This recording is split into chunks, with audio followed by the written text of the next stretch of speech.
Ya, kita akan langsung masuk ke pemikiran Zizek sejauh saya pilah-pilah mengenai subjek gitu ya. Jadi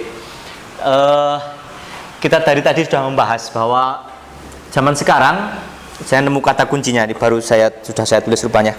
Kata kuncinya itu ada ruptures, ya, jadi patahan-patahan. Jadi orang hidup zaman sekarang itu selalu patah. Artinya yang satu belum tuntas udah disikat sama yang lain, yang satu belum tuntas udah diganti sama yang lain. HP Android belum habis, nanti muncul apa lagi gitu ya. Itu zaman sekarang. Perkembangan macam-macam itu sangat pesat. Dan kata penelitian, era 80-90 gitu ya, dalam 10 tahun itu temuannya sejumlah berapa gitu. Itu dihitung ya, ada temuan baru di bidang teknologi itu berapa. Tapi dari 90 ke 2000 dalam rentang yang sama-sama 10 tahun itu meningkatnya 4 kali atau 5 kalinya gitu, dari yang ini tadi itu. Maka itu perkembangan yang luar biasa sekali. Kalau kita ingat yang umurnya di atas saya, tentu saja televisi kan dulu masih seperti itu. Untuk menghasilkan itu orang perlu berapa tahun, dari televisi hitam putih ke berwarna. Tapi sekarang dari televisi berwarna ke televisi yang flat ke TV tuner hanya butuh berapa tahun, itu sangat pendek. Nah itu yang memang sekarang terjadi ya, dan itu tidak bisa kita hindari. Tapi di satu sisi itu, tapi di sisi lain kemungkinan untuk menafsirkan realitas itu juga semakin terbuka lebar. Ada kemungkinan baru untuk selalu memahami realitas secara baru, itu juga selalu muncul. Walaupun apapun kita bilang, oh itu hanya fragmentaris, itu hanya sepotong-sepotong, anything, you may call it anything. Tapi yang jelas selalu muncul. Dan itu kebaruan itu dalam arti itu selalu ada. Entah kebaruan yang didapat dari Spanyol setengah nyolong atau apapun, anything. Tapi ada yang jelas, ada barangnya dan bisa dibuktikan itu bahwa ini tuh beda sama yang lain gitu ya. Itu ada. Nah, dalam bidang filsafat juga rasanya seperti itu, hanya pergerakannya tidak secepat yang bidang material. Bidang material perkembangannya jauh lebih cepat. Dan segala sesuatu betul-betul sekarang menjadi populer dalam arti yang sebenar-benarnya. Kalau dulu orang beli kamera digital harus menabung dulu. Nah, sekarang setiap orang punya kamera digital gitu ya. Kalau dulu orang pengen beli HP harus nabung. Sekarang entah gimana caranya HP sudah ada di tangan gitu. Entah pakai kartu kredit nyicil 6 kali ya toh. Tapi sudah ada di tangan. As a matter of fact, HP itu ada di tangan saya. Seperti beli kacang gitu. Kemarin salah satu teman saya HP-nya rusak. Itu lagi dalam perjalanan. Lalu daripada dia bingung-bingung, sudah yang penting saya bisa dihubungi, beli di pinggir jalan HP 200.000. Jadi sudah dia punya HP lagi, yang itu udah dibiarin. Ini bisa terjadi ya, Pak. Nah, itu celakanya itu lalu orang hidup itu lalu bisa menjadi tidak intelligible, tidak terpahami secara utuh. Orang hanya hidup dalam potongan-potongan saja, yang selesai hari ini selesai, besok kumaha teuing gitu ya. Lalu yang kemarin sudah lupa. Itu orang sekarang cenderung seperti itu. Dan perayaan Hic et Nunc yang sebetulnya diawali dari zaman modern, perayaan kini dan di sini itu sekarang mencapai hasilnya yang luar biasa. Nanti kita lihat, nanti Zizek beberapa menyebut soal itu.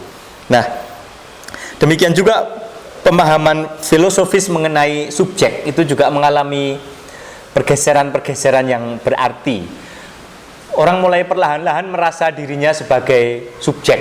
Yang subjek itu gua nih sekarang yang lagi ngomong, kalian tuh objek. Itu ada perjalanan panjang yang tidak begitu saja dari dulu kala orang menjadi subjek, enggak, ada perjalanannya secara filosofis. Nah, persoalan ini yang hari-hari ini juga sebetulnya masih sedang diperkarakan dalam filsafat. Kalau orang menyebut dirinya subjek itu apa maksudnya? Kalau dikatakan ini subject matter itu apa ini maksudnya itu ya? Nah, itu yang sedang dipersoalkan. Dan umumnya orang sekarang akan cenderung melenyapkan manusia sebagai subjek gitu. Artinya tren filsafatnya sedang ke arah sana. Bukan, orang itu bukan subjek, struktur aja yang ada itu, struktur budaya. Orang bertindak, ikut strukturnya itu, hanya diatur oleh itu. Struktur apa? Oh, struktur bahasa. Ini bahasa yang lalu membentuk orang, lalu orang ikut dengan bahasa itu. Itu yang hari-hari ini terjadi. Tapi Zizek rupanya tidak mau seperti itu. Dia tidak ikut arus orang-orang yang mau melenyapkan subjek. Tapi Zizek lalu mau membela bahwa orang itu bagaimanapun juga toh tetap subjek. Nanti kita akan lihat bahwa Zizek juga masih membela pengalaman-pengalaman langsung, bahwa orang itu perlu pengalaman langsung, bukan hanya sesuatu yang digital saja. Tapi dalam hal itu tawaran dari Zizek lalu menjadi sesuatu yang segar dan mendalam, bukan hanya permen karet yang tidak membuat kenyang, tapi mengenyangkan juga gitu. Nah, kalau kita lihat perjalanan panjang manusia menjadi subjek itu, kita awal ini dulu ya. Dalam bahasa Latin, bagaimanapun juga ini kita sedang berbicara tentang filsafat Barat ya. Tentu berbeda kalau yang hari berikutnya sama Ibnu Rus itu istilahnya itu akan berbeda. Menyebut kultur itu akan lain. Gitu. Tapi kalau kita sekarang berbicara subjek, ini saya tentu ada berada di kubu Barat.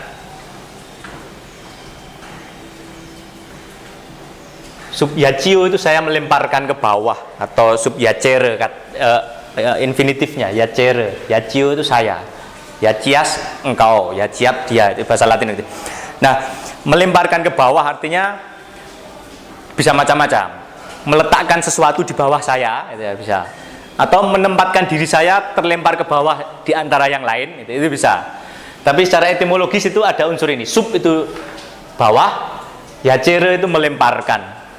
Nah, ini etimologinya kata subjek. Kalau dalam linguistik tentu ketika menyebut subjek begini lalu maksudnya adalah saya menempatkan diri di bawah tata aturan simbolik gitu ya. Tapi dari kata ini subyacere, subject. Nah, kalau dalam kenyataan sekarang kan kata ini dipakai dalam berbagai arti. Kalau dulu waktu masih SD kita belajar SPOK, mana ini subjek, ini ibu Budi gitu. Lalu subjeknya mana gitu ya. Itu pelajaran gitu. Nah, dalam filsafat tentu bukan hanya sekedar itu, bukan hanya soal subjek dalam bahasa, tapi bagaimana manusia itu menyadari dirinya itu subjek di alam semesta itu mau digimanakan. Nah, kalau kita lihat itu, maka kita mesti menengok ke sejarah panjang filsafat. Dan filsuf yang pertama dalam sejarah yang dikenal itu orang yang bernama Thales ini ya. Ini bedanya belajar filsafat dengan belajar ilmu yang lain. Kalau belajar teknologi, orang bisa tahu HP Android tanpa tahu HP yang sebelumnya gitu loh. Saya bisa pakai Windows, tapi saya nggak bisa pakai WS, itu nggak masalah. Tapi kalau filsafat kan nggak bisa seperti itu. Justru ini pentingnya kalau orang belajar filsafat, lalu mau tidak mau mesti mencari sesuatu yang dalam dan tahu gambarnya secara utuh. Thales itu di Yunani sana, dia berusaha mencari yang namanya arche. Arche itu asal muasal dari segala sesuatu.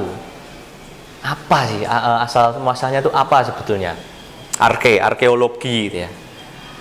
Lalu bagi Thales waktu itu tentu saja dalam teknologi pemikirannya dia waktu itu yang disebut arche itu air, karena menurut dia dalam segala sesuatu itu ada air.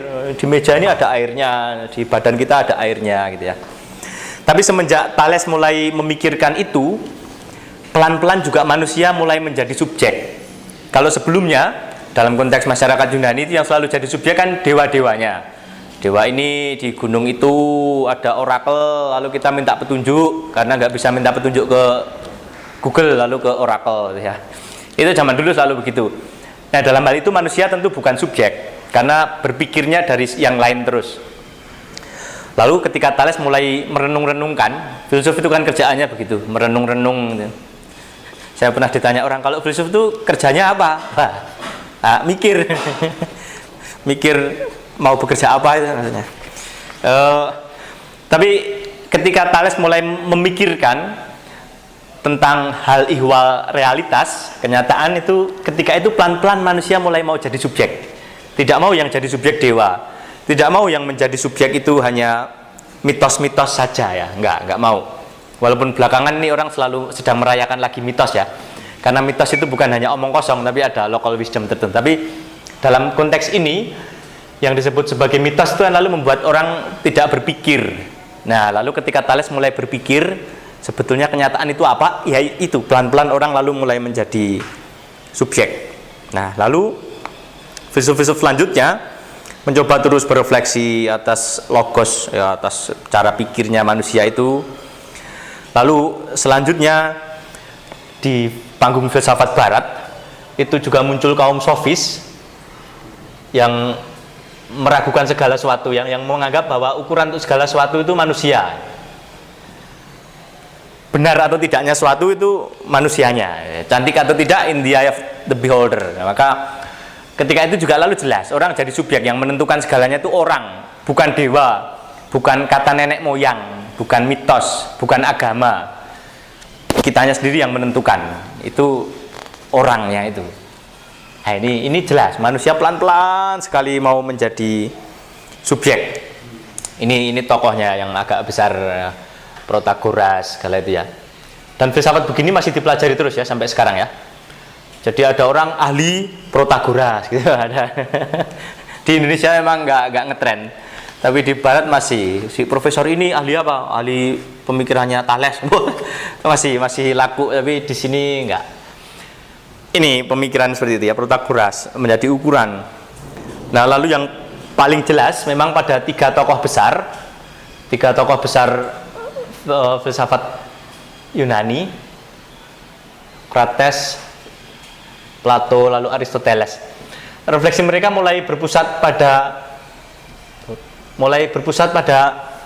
manusia. Yang diperkarakan itu soal manusia. Bagi Sokrates itu manusia bisa memikirkan dirinya sendiri, bisa bertindak berdasarkan keyakinan pribadi. Dan kalau yang ngomong begitu orang zaman Yunani, kita bisa membayangkan di masyarakat yang begitu dikungkung oleh mitos, itu orang berani omong begitu. Ini keberanian yang luar biasa ya. Misalnya orang di sebuah pesantren itu lalu mengatakan ukurannya itu bukan Al-Quran, apa? Manusia. Wah, itu kan seru ya. Orang-orang begini berani ngomong begitu di zaman itu. Ngomong tiba-tiba yang orang Kristiani, ini ukurannya itu bukan kitab suci, orangnya sendiri. Wah, heboh ini ya. Ya, orang-orang ini mulai berani ngomong begitu. Manusia bisa bertindak berdasarkan keyakinannya sendiri. Nggak peduli mitosnya ngomong apa, nyatanya bisa kok, dan mereka membuktikan. Ini omongan-omongan yang berani, yang lalu pelan-pelan membuat orang bisa jadi subjek. Lalu Plato jelas ya, Plato orang itu punya inteligensi, orang bisa memikirkan sesuatu. Dan orang juga bisa tertipu, ada mitos gua dari Plato segala itu ya. Yang dilihat orang itu kan hanya bayangan, tapi ada dunia idea yang lebih ideal. Itu omongan-omongan seperti itu kalau kita zaman sekarang mungkin hanya lewat, tapi bagi orang zaman itu tentu menggoncang dan menunjukkan betul yang mestinya dipikir itu tentang orang, bukan tentang pasang sesajen di Gunung Olympus, bukan hanya soal kalau ada masalah datang ke orakel minta petunjuk. Enggak, yuk kita mikir sendiri. Ini loncatan yang besar, dan kalau mau tidak mau kita mengakui ini munculnya dari Barat ya. Orang Timur menalar sesuatu dengan cara yang lain sama sekali. Walaupun kemudian kelak Barat itu kan kehilangan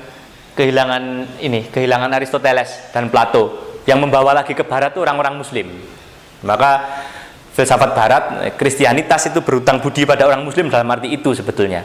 Ketika Eropa terlalu dikuasai oleh agama lagi abad pertengahan, maka kubu Islam lalu mempopulerkan ini lagi di Barat. Itu cerita kemudian. Tapi dari mereka itu mulai dikatakan bahwa manusia bisa menjadi ukuran. Yang sangat terkenal tentu saja konsep mengenai eudaimonianya si Sokrates ya. Memang itu menjadi asumsi yang diandaikan ya, karena orang bisa berbuat baik kalau dia tahu apa yang baik dan benar. Maka orang bisa berbuat baik dan benar kalau dia tahu. Padahal belum tentu ya. Orang yang korupsi itu tahu korupsi itu salah, ning tetap korupsi. Itu zaman sekarang kita berpikir lebih canggih. Tapi Sokrates sudah berani ngomong begitu. Kalau orang tahu apa yang baik lalu menginginkan yang baik, pasti berbuatnya juga baik. Itu asumsinya Socrates. Tapi itu semakin menunjukkan orang bisa mikir. Lalu yang mulai memasukkan ini dalam bahasa itu sebetulnya Aristoteles. Soal etis ya, soal bagaimana manusia berefleksi itu iya. Tapi juga soal bahasa itu ada yang subjek, ada yang mana yang predikat. Itu kan pembedaan itu sebenarnya dimulai dari Socrates. Dan dalam hal ini sebetulnya orang Indonesia banyak yang lemah ya. Kemampuannya membuat kalimat dengan subjek predikat objek yang bagus itu banyak yang lemah. Kalau saya membaca buku atau membaca koran, lalu saya nemu satu kalimat yang nggak beres strukturnya, nggak jadi saya baca. Kalau Kompas itu selalu bunyi ya, artinya kalimatnya jadi gitu. Tapi kalau koran-koran yang kecil, saya sekarang tinggal di Kuningan, di Gugur itu ada radar Kuningan ya. Ya kadang-kadang nggak jadi baca, walah salah ya. Misalnya terakhir saya baca ada menyebut soal ini ya, Lebensraum, ruang untuk hidup itu ya, living space, itu salah, dia nulisnya apa gitu ya, lalu saya letakkan aja nggak jadi dibaca. Oh, salah, bukan salah tulis, ini pasti ada yang lain yang salah. Itu bahasa Aristoteles yang mulai itu membuat analisis dalam setiap kalimat proposisi yang kita buat, ada yang subjek, ada yang menjadi predikat. Nah, ini dalam masyarakat Yunani pelan-pelan orang lalu menjadi subjek, mulai sadar dirinya tuh subjek, yang lain tuh ada di bawah gua lemparin ke bawah, saya yang di atas. Itu mulai itu. Tapi kemudian dalam perkembangan kemudian ini setelah era Yunani, dunia filsafat abad pertengahan itu lalu menjadi sedemikian Kristiani. Ini dimulai tahun 313 tentu saja, ketika Kaisar Konstantinus itu mengeluarkan Edik Milano ya. Sebelumnya kan agama Kristiani itu dilarang di kerajaan Roma.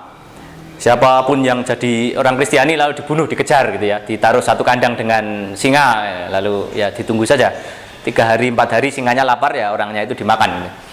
Tapi tahun 313 Konstantinus memang lalu membuat Edik Milano yang menyebut agama Kristen itu menjadi agama negara, itu kurang lebih ya.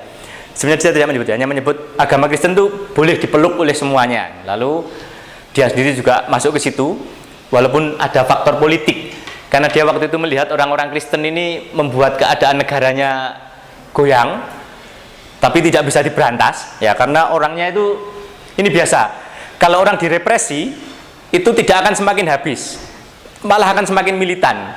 Ini terbukti di mana-mana. Ketika orang Israel itu dibuang ke Mesir, mereka ditekan, malah jadi banyak orangnya. Dan masuk akal aja kalau kita mikir sekarang ya, orang kerja di perbudakan, capek, tidak ada hiburan lain, lalu suami istri kalau malam membuat anak, itu hanya itu hiburan mereka. Karena mereka tidak bisa menikmati hiburan lain di masyarakat Mesir, maka jumlahnya semakin banyak dan orang Mesir semakin takut. Ini terjadi di mana-mana. Kalau mayoritas menekan minoritas, itu minoritas tidak akan mati, malah akan semakin kuat. Jadi kalau mau menghancurkan minoritas, biarkan saja gitu. Tunggu aja pelan-pelan, nanti habis sendiri. Gitu. Iya, selalu begitu ya. Dan persis dulu Konstantinus mengalami yang seperti itu. Lalu dia nggak punya pilihan lain selain lalu mengakui saja, ya sudahlah, agama Kristiani ini boleh untuk kerajaan saya. Lalu semua masyarakat itu jadi orang Kristiani. Ini terkait dengan sejarah ini, artinya bukan sejarah gereja. Lalu sejarah gereja emang, tapi lalu di sini.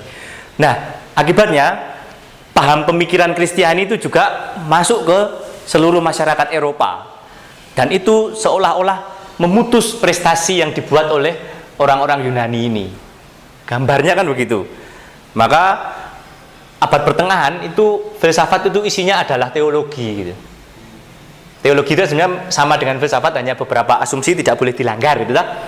Bahwa Allah itu ada, Allah mewahyukan diri dan bisa dikenal. Iya, filsafat pada zaman ini hanya disebut sebagai ini L-nya 2, Ancilla Theologiae. Karena ini bentuk genitivus. Filsafat itu hanya menjadi pembantunya teologi. Ini zaman ini ya. Maka kita bisa merasa sayang betul bahwa manusia yang tadinya sudah dipikir jadi subjek beneran, lalu subjeknya ganti. Jadi siapa? Jadi Allah subjeknya, bukan orang lagi gitu. Ini teologi abad pertengahan.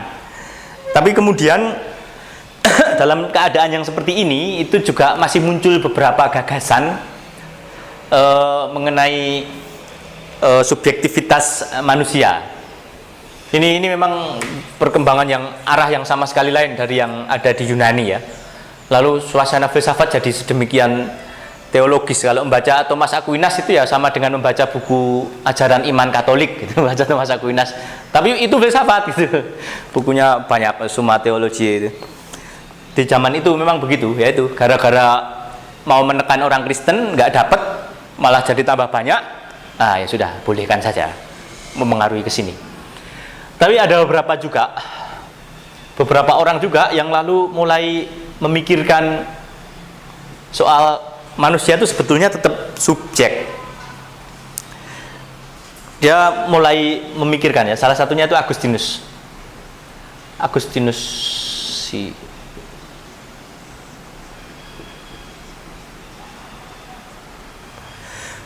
Nah, Agustinus mulai tetap masih melihat bahwa manusia itu subjek, tentu tidak secara langsung dia. Kalau orang Yunani tadi langsung, betul-betul mengubah gravitasinya dari dewa-dewa lalu ke manusia. Agustinus tetap tidak, gravitasinya tetap ada pada Allah. Walaupun masa mudanya nakal, tapi toh tuanya dia menjadi seorang pastor lalu jadi uskup itu ya Agustinus. Nah, dia melihat bahwa kepastian itu sebetulnya tergantung pada subjek. Keadaan lewat indera itu memang bisa saja tidak sama satu orang dengan orang yang lainnya. Kalau saya minum kopi, kopinya itu terasa panas, lalu mungkin bagi orang lain tidak panas gitu ya. Tapi bahwa itu panas bagi saya betul, bagi orang lain bisa lain, bagi saya betul gitu. Nah, itu rupanya itu menjadi apa? Titik-titik bahwa upaya untuk menunjukkan manusia sebagai subjek itu masih ada. Itu sebetulnya bisa muncul kalau ya hanya momennya nggak pas. Si valor sum, jika saya bisa tertipu, terkelabui, atau saya tertipu, terkelabui, itu saya ada sum. Karena kalau saya tidak ada, saya nggak bisa tertipu. Nah, ini berarti kapasitas tertipu itu artinya terkelabui tadi ya, oleh salah itu. Ini saya kira dingin ternyata panas gitu. Itu kan kayak gitu. Nah, terkelabui dalam arti itu berarti saya ada. Kalau saya tidak ada, saya tidak bisa tertipu. Dia mikirnya hanya gitu ya. Nah, si valor sum. Maka dasar keberadaan itu pada lu bisa terkelabui enggak? Kalau bisa ada kamu, kalau enggak. Itu Agustinus. Lalu pelan-pelan juga tokoh-tokoh yang mulai berani memikirkan itu. Selain Agustinus itu ada Anselmus. Anselmus juga mulai melihat bahwa misteri ilahi itu bisa diselidiki dengan rasio manusia. Jadi rasio manusia itu punya kapasitas untuk menembus ke misteri ilahi, walaupun terbatas ya. Jadi manusia itu punya akal, dan dengan akalnya itu dia bisa memikirkan atau bisa mengetahui sedikit dari misteri ilahi.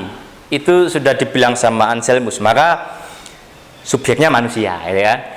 Karena manusia itu bisa jadi subjek berhadapan dengan misteri ilahi. Bukan hanya soal misteri ilahinya saja, tapi orangnya itu juga menjadi subjek.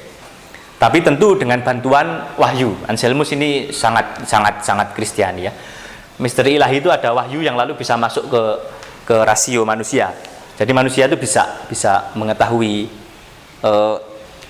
misteri-misteri ilahi. Ini sampai di sini ya, pada Agustinus dan pada Anselmus.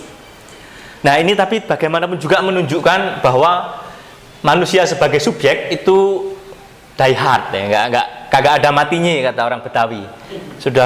Sudah mau dibunuh pakai teologi, Tuhan subjeknya siapa? Oh, dewa-dewa. Oh, bukan, manusia. Oh, bukan, subjeknya itu Tuhan. Kita hanya ikut. Tetap enggak mati, tetap jalan. Bahkan pada orang besar macam Aquinas, Thomas Aquinas itu mulai membuat refleksi lagi mengenai manusia yang terdiri dari jiwa dan badan. Ini jelas menunjukkan subjektivitas manusia. Bagi Aquinas itu lalu manusia itu terdiri dari jiwa dan badan.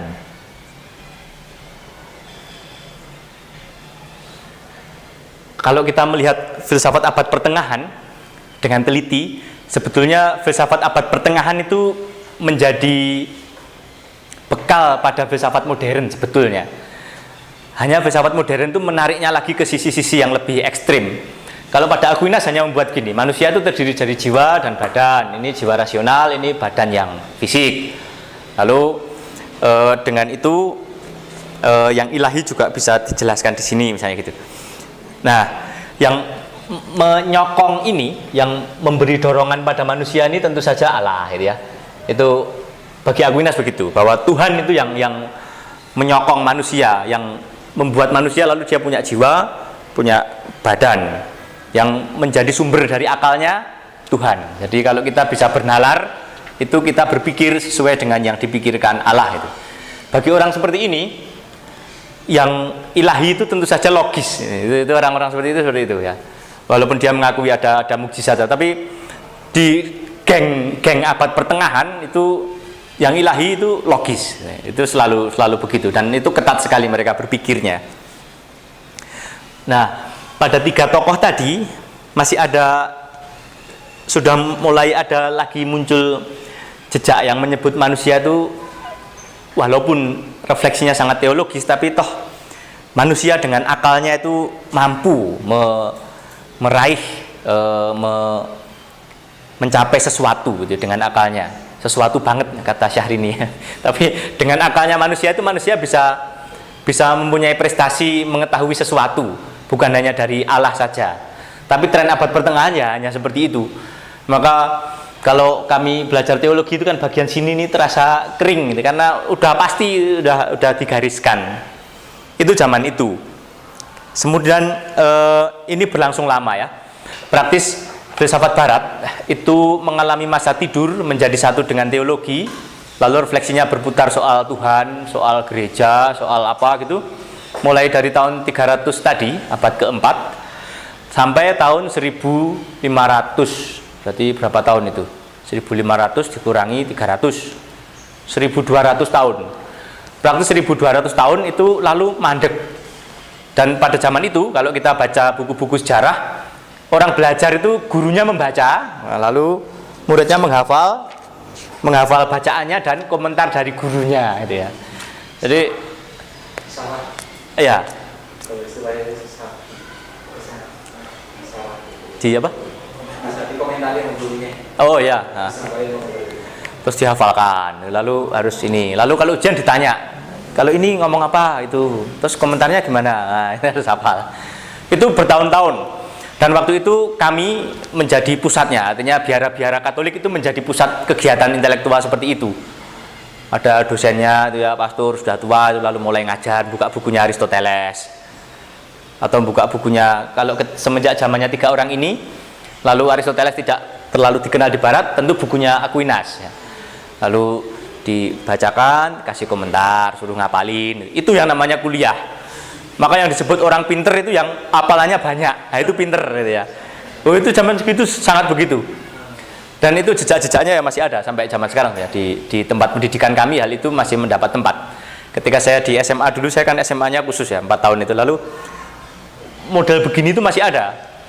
Menghafalkan itu waduh sangat ini ya. Kalau bahasa Latin ditarget seminggu harus hafal sekian kata gitu.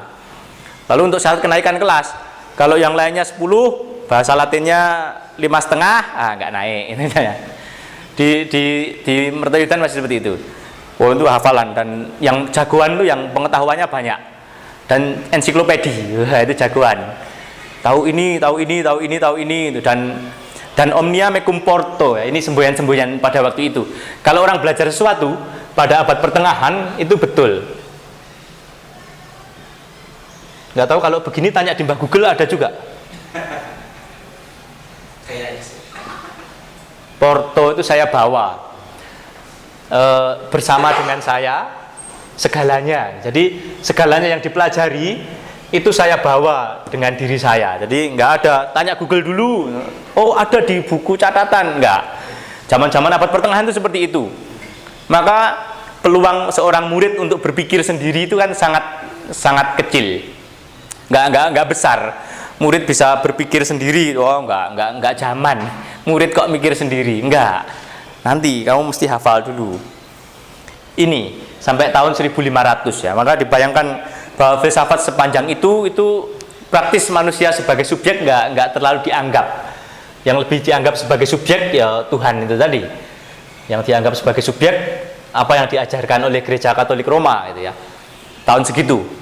Tapi sekitar tahun 1500-an maka itu kan mulai masuk zaman modern. Kalau kita lihat di pembabakan sejarah ya. Ketika masuk tahun 1500-an itu rupanya zaman mulai berubah. Tentu saja zamannya pelan-pelan ya berubahnya.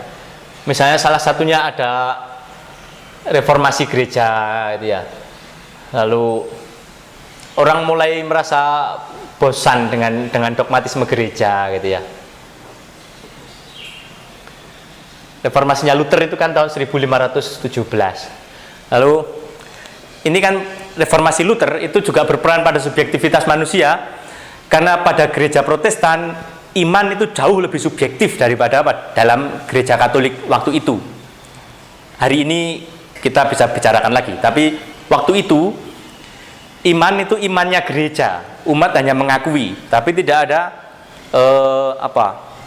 komitmen personal betulan itu tidak ada sampai tahun 1500-an. Maka si Luther kan lalu membuat reformasi gerejanya karena itu tahun 1500-an. Lalu pada tahun itu juga di beberapa tempat muncul gerakan anti klerikalisme itu ya. Jadi pastor-pastor dikejar-kejar, lalu kitab sucinya dibakar dan seterusnya. Ini terjadi di Eropa oleh masyarakat Eropa sendiri yang rupanya bosan, beratus-ratus tahun itu hidupnya hanya didikte oleh teologi, oleh gereja, terus lalu bosan. Nah, maka zaman itu juga orang lalu mulai mengingat-ingat lagi yang ada di Yunani dulu. Tadi yang di Yunani terlupakan, lalu ketika zamannya mulai seperti itu, maka sekitar ini dulu juga ya, belum sesudahnya. Pembabakan gitu tentu saja tidak bisa pasti. Lalu mulai ada zaman Renaissance itu ya. Orang mulai mengagumi lagi kebudayaan klasik Yunani dulu. Lalu orang tuh inget, oh dulu tuh orang udah bisa bebas kayak gini loh. Kenapa sekarang enggak? Wah ditipu kita nih sama Paus nih. Mereka udah ngomong gitu kan. Wah kita ditipu nih sama Gereja Katolik. Lalu ada macam-macam gerakan sekitar tahun 1500 itu.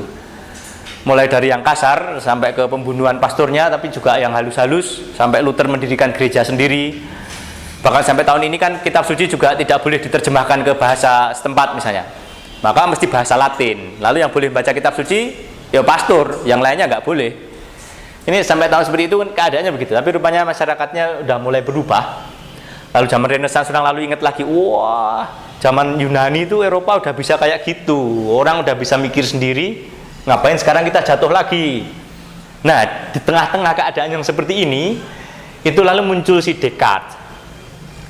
Maka bukan kebetulan bahwa Descartes itu lalu menyerukan cogito ergo sumnya ya. Artinya situasi zaman itu begitu.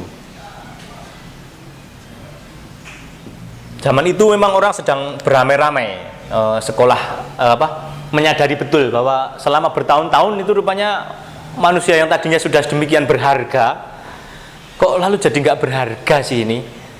Yang lebih ditekankan soal manusia apa? Oh dosa asal, original sin. Enggak, original blessing mestinya. Itu orang mulai sadar itu. Dan orang juga mulai sadar lagi di zaman ini ya. Mulai sadar lagi tentang hic et nunc itu yang penting. Kesadaran akan di sini ya, hic itu here, et itu and, lalu nunc now. Here and now. The here and now itu yang penting. Kalau sebelumnya selalu ditakut-takuti. Kalau mau berbuat baik, masuk surga. Kalau kamu jahat, masuk neraka. Tapi orang lalu mulai mikir tuh, ini apaan sih kok kayak gini sih? Emang baik cuma gara-gara mau masuk surga ya. Memang saya baik cuma gara-gara menghindari neraka. Ya kalau ada, kalau enggak, orang-orang mulai kritis begitu. Maka yang lalu mulai mereka pikir yang penting itu sekarang dan di sini, ini mesti baik. Apakah besoknya gimana? Ya itu walahu alam ya. Tapi sekarang kita mulai mikir yang ada di sini. Itu situasi zaman pada waktu itu sedang begitu. Zeitgeist-nya sedang seperti itu. Roh zaman gitu. Nah, lalu dalam keadaan seperti itu, lalu Descartes mulai memikirkan dan menggagas cogito ergo sumnya itu. Dia mengawali dengan metode keraguan gitu ya. Dia mulai meragukan sesuatu. Kalau saya mau tahu sesuatu yang pasti itu apa? Lalu dia mulai meragukan segala sesuatu. Kalau sekarang saya ngomong di sini ini mimpi atau tidak? Yang saya katakan ini benar apa enggak? Yang di depan saya ini orang atau jangan-jangan hanya orang-orangan? Lalu ketika orang meragukan sesuatu itu, lalu ada kepastian. Apapun yang terjadi dengan di luar, saya yang sedang ragu itu ada. Nah, berarti berpikir apa? Saya yang sedang ragu itu kan berarti berpikir. Karena saya mikir tadi toh, ini enggak ya? Oh, ini enggak ya? Ini mikir. Nah, berarti kalau saya mikir, saya ada. Nah, itu kan logikanya kan sederhananya seperti itu. Yang dimaksud si Descartes. Nah, ketika semuanya sudah diragukan, lalu yang sedang meragukan, yang sedang berpikir itu ada, maka dari situ dia akan bisa mendapatkan sesuatu yang jelas dan terbedakan, clara and distincta, clear and distinct. Kalau kita mulai berangkat dari keraguan begitu, lalu tahu bahwa oh betul saya ini ada ini, karena saya bisa meragukan sesuatu yang lain, dan yang lain juga boleh meragukan saya. Maka dasar keberadaan saya itu saya berpikir. I think itu yang menjadi dasar kesadaran. Lalu pada perkembangan selanjutnya memang cogito, saya yang berpikir itu lalu menjadi dasar untuk berbagai hal yang lain. Kalau tidak ada cogito, maka yang lain-lain itu juga tidak akan bisa make sense. Ini jelas sekali. Dan di sini lalu muncul aliran besar rasionalisme ya. Persis pada saat ini manusia itu betul-betul menjadi subjek. Kalau saya omong itu dari perspektif saya, bahwa saya ada ini kenapa? Saya mikir kok saya ada. Maka saya kadang-kadang sebel kalau orang mengutip-ngutip ini, udah gitu menyebut namanya salah lagi. Pernah di suatu seminar itu lalu ada yang mengatakan menurut Descartes, Descartes, lalu saya berpikir maka saya ada, berarti tiap hari kita harus banyak berpikir, memikirkan hidup. Enggak, bukan itu maksudnya. Bukan. Tapi ya sudahlah, itu tafsir populer mungkin ya. Kita harus sering merenungkan hidup supaya kita ada. Tafsir Saka eling nak. Saka hayang. Kumaha maneh we. Itu tapi bukan itu, tapi dalam konteks begini itu lalu dia memang merumuskan dengan tepat. Maka namanya dia lalu muncul sekali. Si valor sum dari Agustinus tadi nggak muncul. Kalau Agustinus hidupnya di zaman ini, mungkin nama yang muncul Agustinus itu, bukan si Descartes. Karena mirip itu. Kalau saya bisa tertipu, bisa terkelabui, saya ada. Jadi kapasitas berpikir di situ. Tapi ini, lalu persis sejak itu manusia menjadi penjamin kepastian. Apapun itu, yang menjamin kepastiannya itu karena saya ada dan saya bisa mikir. Kalau nggak bisa mikir, nggak bisa. Dan itu sangat masuk akal ya. Ini tidak tersangkal apapun itu. Lalu pelan-pelan ini kan menghasilkan aliran rasionalisme. Nanti akan kita lihat. Ringkasnya, rasionalisme itu mengatakan segala sesuatu itu ada karena ada persepsi dari saya yang berpikir, saya yang mikir, lalu yang lain-lain itu jadi ada. Adanya di luar gimana? Itu tidak dipersoalkan. Mereka ada ataupun tidak, kalau kita masing-masing tidak mencerap, lalu jadi nggak ada toh. Oh ya, itu rasionalisme. Nah ini mengawali besar pemikirannya Descartes ini, dan sangat terkenal sekali pemikiran ini ada di mana-mana. Dan ada kubu yang menentang ini sebetulnya. Kubu yang menentang ini itu kubu empirisisme. Saya nggak tahu ini bahasa Indonesia yang tepat apa. Empirisisme dua kali gitu ya. Empirisisme itu menentang ini ya. Empirisisme itu kan tokohnya ada si siapa? David Hume, lalu si Hobbes, Thomas Hobbes, itu tokoh-tokoh empiris ya, bahwa kita tahu itu bukan karena semata-mata kita yang mikir, tapi dari pengalaman kita ketemu lalu kita simpulkan. Nah, itu kita jadi tahu. Dan ini kan metode ini dipakai sampai sekarang ya. Saya tahu pertama kali istilah empiris itu waktu sekolah. Ada pelajaran apa? Kimia atau fisika? Fisika mungkin. Fisika itu ilmu empiris itu. Apa itu empiris, Pak? Terus dijawab, Itu ada pengamatannya dari pengalaman lalu disimpulkan, oh gitu. Tapi ini ada kubu-kubu yang seperti itu dan ini kuat juga, bukan hanya menjadi counter yang lemah, enggak. Ini counter yang kuat ya. Pada Hume, Locke, Berkeley itu ya.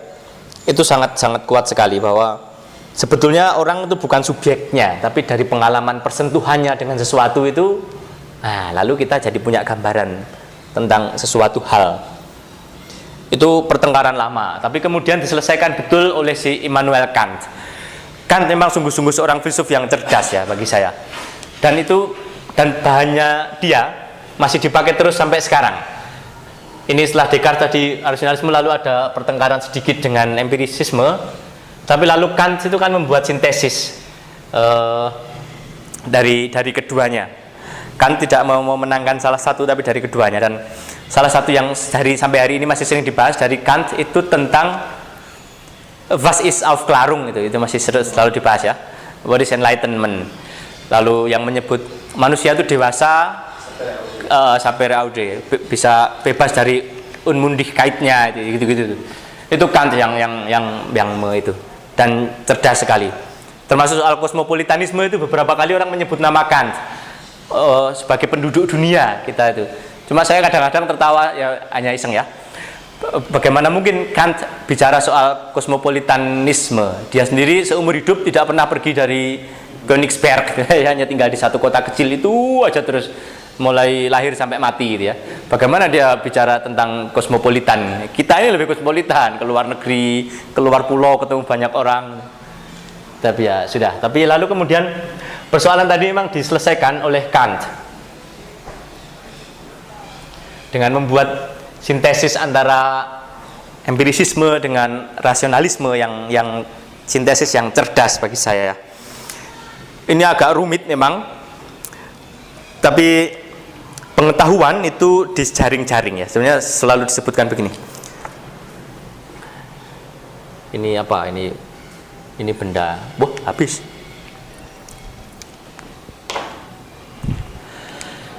Ini hal ihwal saja ini. Hal ihwal. Lalu ini mesti masuk ke indera.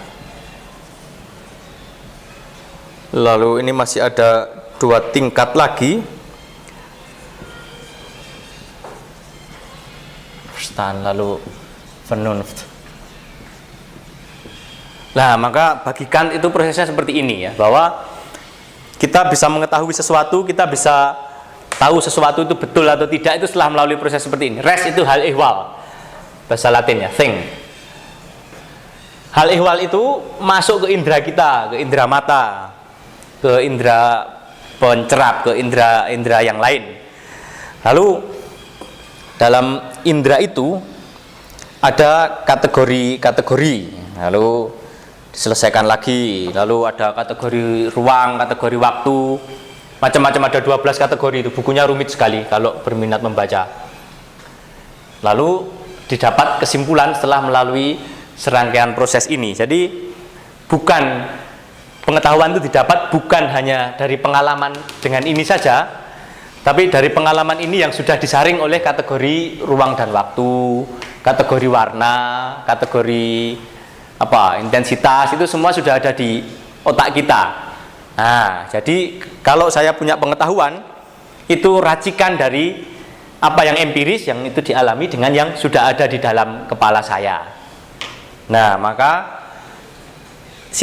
Kant ini semakin memperkokoh kedudukan manusia sebagai subjek yang betul-betul adil gitu ya. Kalau tadi pada kubunya Descartes itu kan lalu subjeknya jadi sewenang-wenang. Saya menjadi subjek karena apa? Saya mengkonstitusi yang lain. Yang lainnya itu ada karena disokong oleh keberadaan saya yang jadi subjek. Pada rasionalisme seperti itu. Empirisisme kebalikannya. Bahwa saya menjadi subjek itu kan karena saya mengalami persentuhan dengan benda-benda. Lalu terbentuk gambaran di sini, saya bisa jadi subjek. Kan dua-duanya. Di sini sudah ada isinya. Nah, lalu yang dari luar itu masuk terus digabung, ya jadilah itu yang namanya pengetahuan. Lalu ya memang Kant masih memiliki postulat ya. Kant itu seluruh filsafat Kant itu bisa masuk akal kalau kita mengakui bahwa manusia itu punya kebebasan. Kalau yang kedua, kalau ada immortalitas jiwa. Yang ketiga, kalau ada Allah. Nah, ini Kant. Maka beberapa orang kan menganggap Kant itu aneh. Dia selalu mengatakan sapere aude, ya, beranilah berpikir sendiri, beranilah memakai otakmu sendiri. Itu artinya orang yang sudah tercerahkan, yang sudah enlightened, yang sudah mengalami masa Aufklärung. Tapi dia sendiri masih mempostulatkan adanya kebebasan, immortalitas jiwa dengan Allah. Lalu orang-orang yang mengkritikan kan pada ngomong begitu. Loh, ini gimana? Tadi katanya suruh mikir sendiri. Kalau mikir sendiri ngapain masih mengandaikan ada 3 tadi gitu ya. Ini kritik belakangan. Tapi berkaitan dengan yang kita bicarakan, sintesis dari Kant itu memperkokoh subjektivitas dari Descartes. Dengan titik berat sebetulnya lebih pada akal ya. Sebetulnya Kant lebih mentitik beratkan pada yang rasio. Walaupun kalau dijelaskan begitu tadi, sepertinya Kant itu membuat sintesis betulan, tapi sebetulnya sintesisnya Kant itu berat sebelah. Yang lebih dia titik beratkan tetap rasio. Jadi bagaimanapun juga manusia itu subjek yang rasional, dan bagi Kant semua orang itu rasional dan bisa berpikir dengan cara yang sama. Bagi Kant begitu. Jadi rasio itu universal. Semua orang berpikir dengan kategori-kategori itu secara sama. Ya, hari ini kita bisa tertawa mendengar itu. Kalau tadi cerita tentang orang di Papua gitu ya, lalu nggak sama, ternyata rasionya itu nggak sama. Tapi bagi Kant sama. Maka subjek yang seperti itu tadi menurut Kant itu dimiliki oleh semua orang, dan itu benar oleh di filsafat Barat itu dibenarkan. Maka lalu dia laris sekali, dan orang kalau sudah orang filsafat, apalagi kalau yang filsuf Barat yang ketat begitu, kalau sudah mengutip Kant, wah itu rasanya sudah katam gitu ya. Bahkan beberapa orang itu hafal. Waktu seminar itu beberapa orang itu hafal bagian-bagian bukunya Kant. Orang Barat ya, bukan orang-orang kita ya, filsuf kita mah lain lagi, tapi mereka hafal. Ngomong ini, oh itu kan tulis tentang itu di buku yang ini bagian itu. Hafal, Edian. Kita enggak. Maka ini menjadi raksasa betul karena dia menengahi konflik itu tadi. Lalu pada Kant itu setelah tadi ya ada akal budi, lalu di sini juga ada. Lalu ini mengokohkan betul subjektivitas manusia, dan manusia itu menjadi berwenang penuh untuk menentukan realitas itu menjadi apa. Bahwa baju itu berwarna kuning itu karena di sini ada kerangka kategori-kategori yang ketika terkena rangsangan dari yang kayak gitu, itu di sini ditata sebagai kuning gitu ya. Ini sintesis yang luar biasa sebetulnya dari Kant. Nah, itu lalu sebagai subjek masih semakin kuat. Karena kategori-kategori itu adanya di mana? Adanya di sini. Yang ada di luar itu acak, lalu ditata oleh kategori yang ada di kepala saya. Nah, ini jalan tengahnya Kant.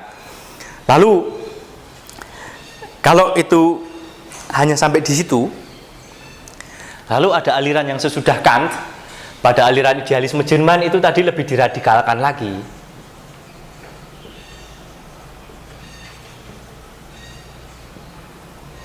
Kalau pada Kant hanya disebut kategori-kategori itu ada di kepalamu, titik itu ya. Dia tidak ngomong apakah saya yang membentuk subjeknya, itu enggak terlalu itu. Hanya menyebut bahwa kategori itu ada di kepala kita.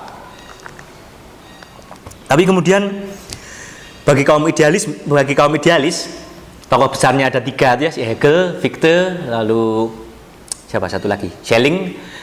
Bagi 3 orang itu sebetulnya seluruh realitas itu subjektif karena tergantung pada kesadaran saya, bukan pada hal di luar kesadaran saya. Ini kaum idealisme yang Hegel tadi juga begitu.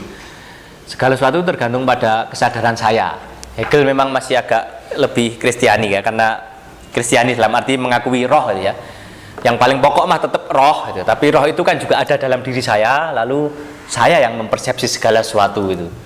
Maka realitas itu sebenarnya tergantung pada idea yang ada di kepala saya, bukan pada bendanya sendiri. Enggak tahu bendanya sendiri gimana, tapi tergantung yang ada di kepala saya.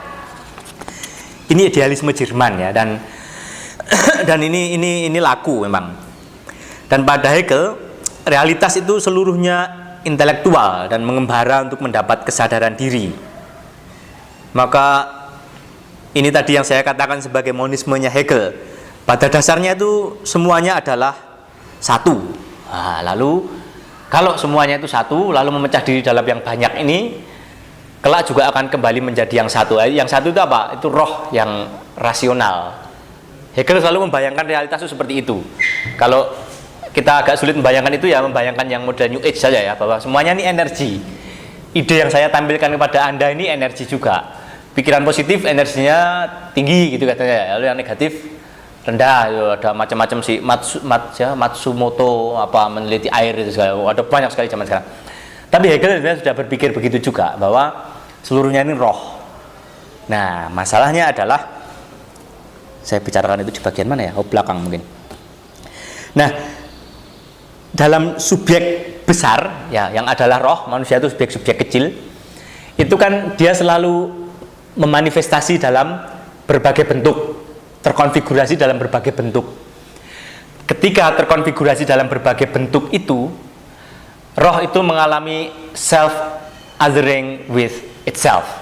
Ketika memanifestasi dalam berbagai bentuk, pada idealisme ini, roh itu selalu mengalami self othering with itself. Ini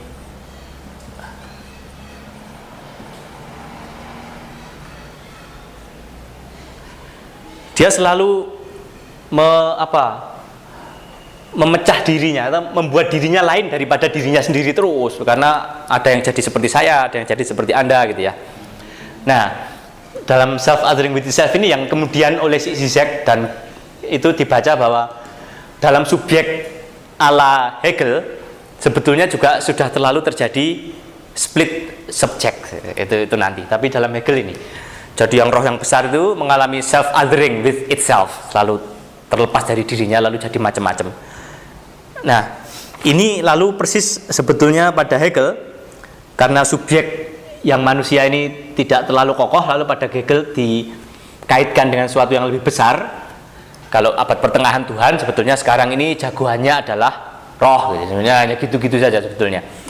Nah, lalu tapi dengan Hegel lalu manusia betul-betul menjadi sosok subjek yang kuat, dan itu diakui di dunia filsafat, betul, bahwa Hegel itu memang memberi dasar kuat untuk manusia sebagai subjek. Tidak bisa tidak, itu memang demikian yang terjadi. Tapi kemudian muncul tokoh lain ini orang dari Jerman juga, atau dari kubu Jerman, saya lupa asalnya dari mana, tapi dia selalu disebut sebagai filsuf dalam tradisi Jerman, Husserl ya. Ini tokoh fenomenologi Husserl. Bagi Husserl memang dia lalu kembali ingin mengulangi yang dilakukan oleh Descartes. Husserl ini kan selalu menyebut dirinya pemula dalam segala sesuatu gitu ya. Dia mengecek segala sesuatunya sebenarnya, tapi yang jelas dia ingin menjadikan atau dia ingin membuat argumentasi yang lebih kokoh bahwa cogito itu adalah dasar dari realitas. Nah, itu yang diusahakan si Husserl. Tadi Descartes sudah membuat bahwa cogito itu dasar dari realitas ya. Lalu Hegel juga sudah memperkokoh itu. Bahkan cogitonya bukan hanya personal, tapi selalu terkait dengan roh itu, yang apapun itu. Nah, Husserl pengen itu kurang kokoh itu kayaknya. Aku mau bikinnya lebih kokoh nih gitu. Lalu dia mulai meneliti lagi, mulai membongkar lagi. Lalu dia ingin menjadikan cogito, saya yang berpikir itu, sebagai dasar dari segala macam penilaian. Dan karena itu dia mendasarkan filsafatnya pada ego itu, pada diri yang berpikir itu. Ini Husserl. Kalau tadi pada Descartes dia masih menilai belum kuat itu pada si Kant masih belum, enggak terlalu juga. Hegel enggak. Saya mau cari gitu. Jadi dia mau cari dengan metodenya dia mau menjadikan cogito itu sebagai yang ini.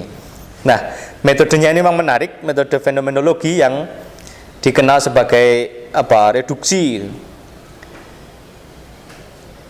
Meninggalkan keyakinan akan dunia objektif, itu yang disebut sebagai reduksi atau epoche.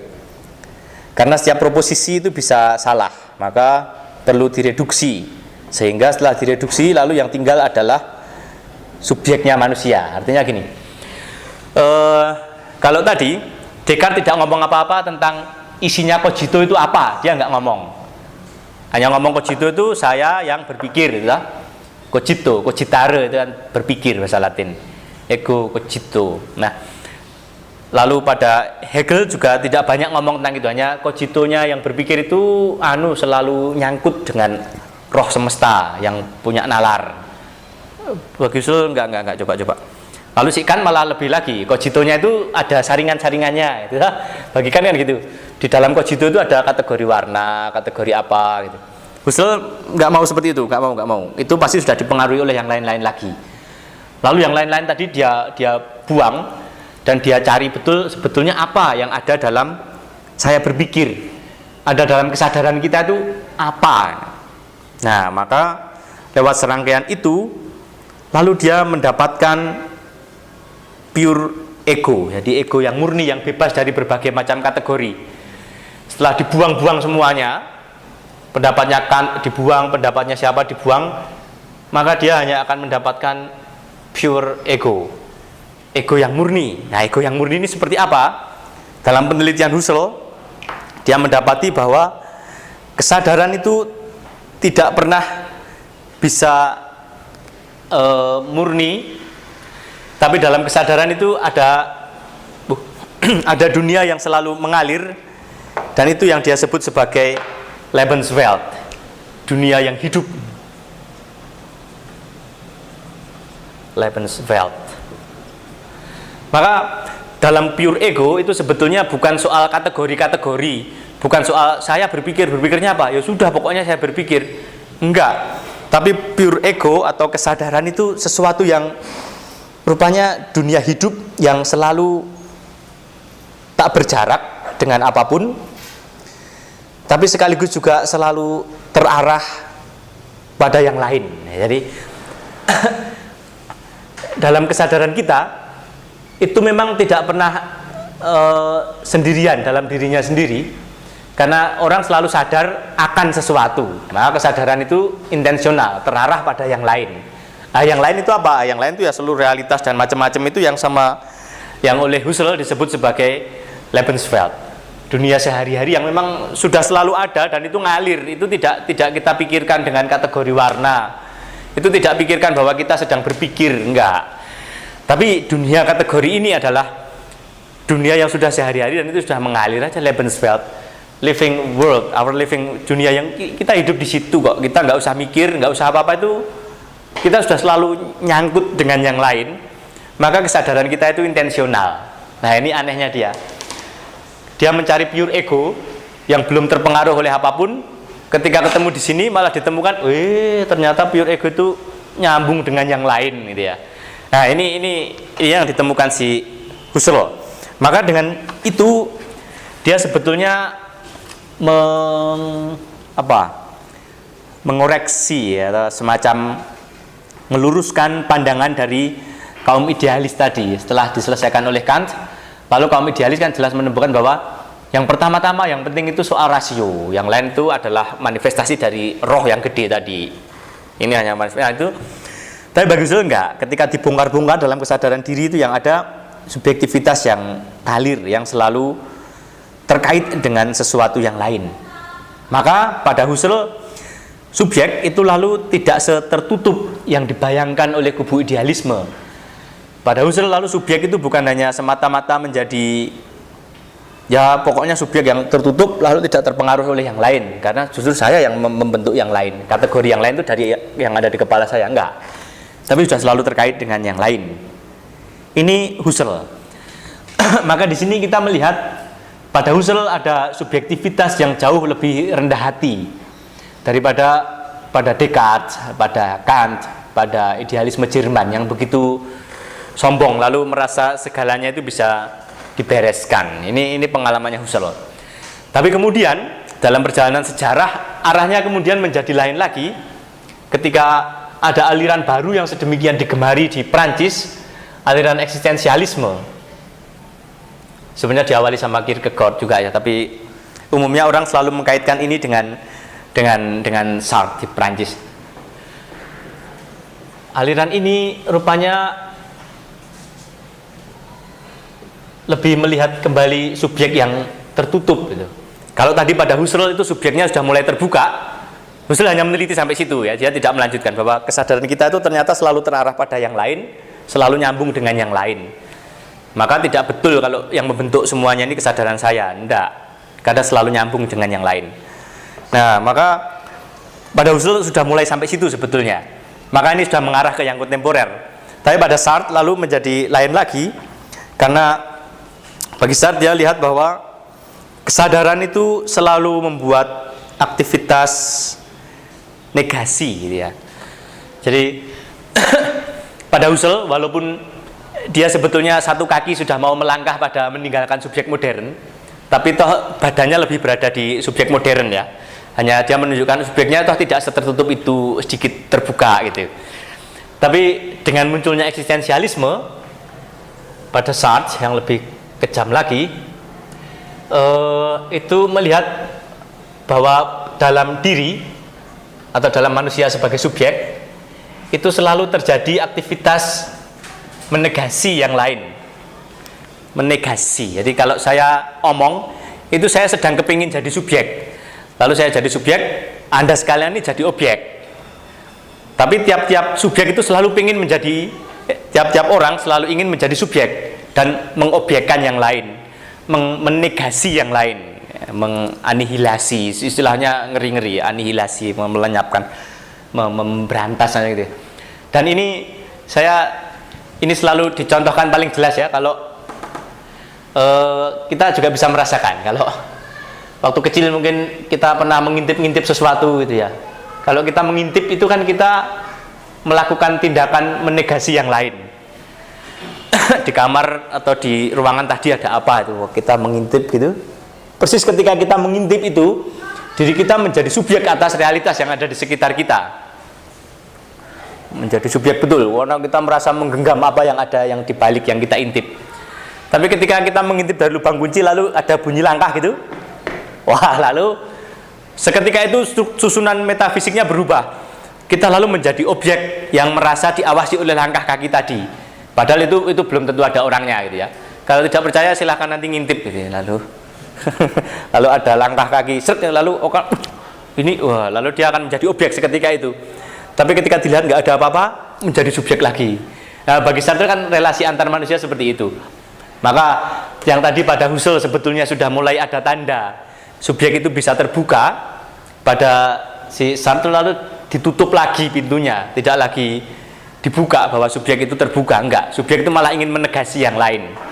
Dan ini eksistensialisme ya. Jadi dan itu betul. Saya kira Sartre kan orangnya aneh, matanya agak juling gitu ya, lalu diam-diam punya simpenan sama Simone de Beauvoir gitu, lalu orang Prancis itu, maka hidupnya pasti memang romantis ya. Romantisannya perasaan itu diutamakan, dan kalau dia ngomong begini itu betul dari pengalamannya dia, bukan hanya spekulasi. Filsafat eksistensialisme itu selalu hangat dan betul dari ekspresi pengalaman pribadi. Kayak si Kierkegaard juga, Kierkegaard kan punya pengalaman dia hidupnya berantakan, lalu dia tidak berani menikahi si Mary Olsen siapa itu. Lalu filsafatnya dia merefleksikan itu. Dan dalam hal ini filsafat yang paling genuine, yang paling jujur itu filsuf-filsuf eksistensialis. Itu filsuf-filsuf yang betul jujur merefleksikan pengalaman secara filosofis, itu betul mereka. Kalau kayak Hegel tadi enggak, Hegel itu hanya bikin sistem, jadi duduk lalu mikir, tidak dari. Tapi kalau yang ini ya betul dari pengalamannya dia, lalu ditampilkan dalam filsafat. Dan ini yang muncul dalam filsafat eksistensialisme, maka itu menjadi laku. Dan kemudian berkat ini orang juga kembali menjadikan dirinya itu subjek. Bahwa bagi seorang anak kecil, aquanya diminum oleh orang lain, itu secara eksistensial betul-betul menyakitkan dia, maka dia menangis dan tidak berdaya. Itu eksistensialis kan seperti itu. Nah, kita nggak bisa berkomentar, oh cuma air, nanti saya ambilkan lagi. Enggak. Tapi bagi kubu eksistensialisme, bahwa manusia itu subjek yang betul dengan segala penderitaan, dengan segala apanya, dan konkret ya. Kalau yang tadi kan tidak konkret. Orang bicara soal cogito apa itu nggak konkret, itu spekulasi. Tapi bagi kubu ini konkret. Dan secara konkret manusia itu memang mensubjekkan dirinya gitu. Dia mau dirinya itu tampil jadi subjek, nggak mau jadi objek. Itu pengalaman-pengalaman yang konkret dan kita alami semua. Ini kubu eksistensialisme dan ini sampai sekarang sebetulnya walaupun sudah tidak terlalu ngetren, tapi ini betul artinya